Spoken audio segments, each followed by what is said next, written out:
Hello. If you want to speak a good English, I developed a sort of practical phonetic approach to help mainly Brazilians who speak Portuguese to have a better English. That's not so easy because we have in our face around 32 muscles that we need to coordinate. But with some hints, some tips, we can have a better English. For example, when we vibrate the vocal cords, pronounce Z, we have here Z. So we have voiced sounds. When we make S, S, unvoiced. So we have all the sounds divided and voiced and voiced. And based this, English can improve a lot. Learning about this. In Portuguese, we have the word like batata. We have perfect consonants and vowel pairs. The structure is different than English.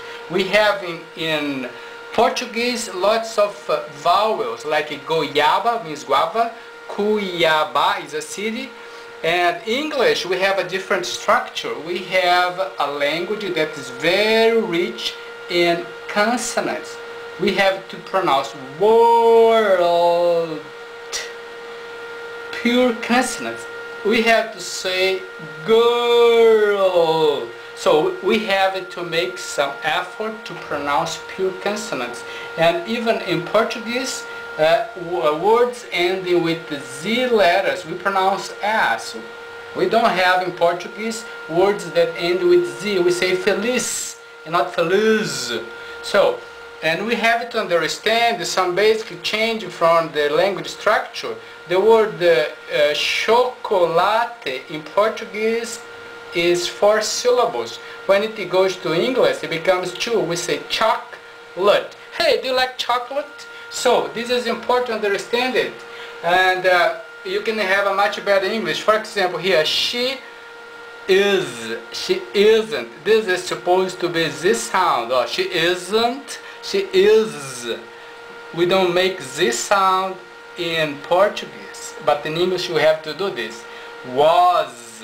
This is this sound, I'm exaggerating, was, wasn't, that's we say wasn't, okay? So the plural in English can be S or Z, in Portuguese it's always S, and we say in English cats, and we say dogs. So most of S in English are Z sounds, and for Brazilians this becomes very easy to notice it.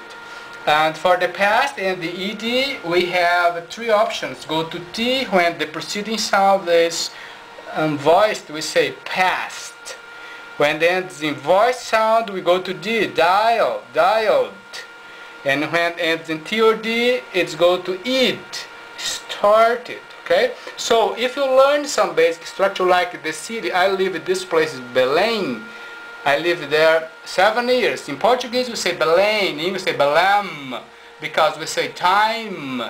We say time, and we have this M like in cama, m. Okay, Belém. It's the same with the N sound in the end. In or clean. We have dine.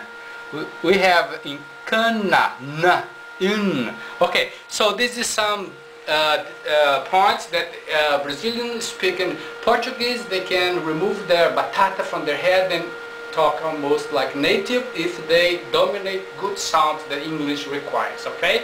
And if you have an interest, you can contact me. It will be a pleasure to share with you such experience. Bye bye.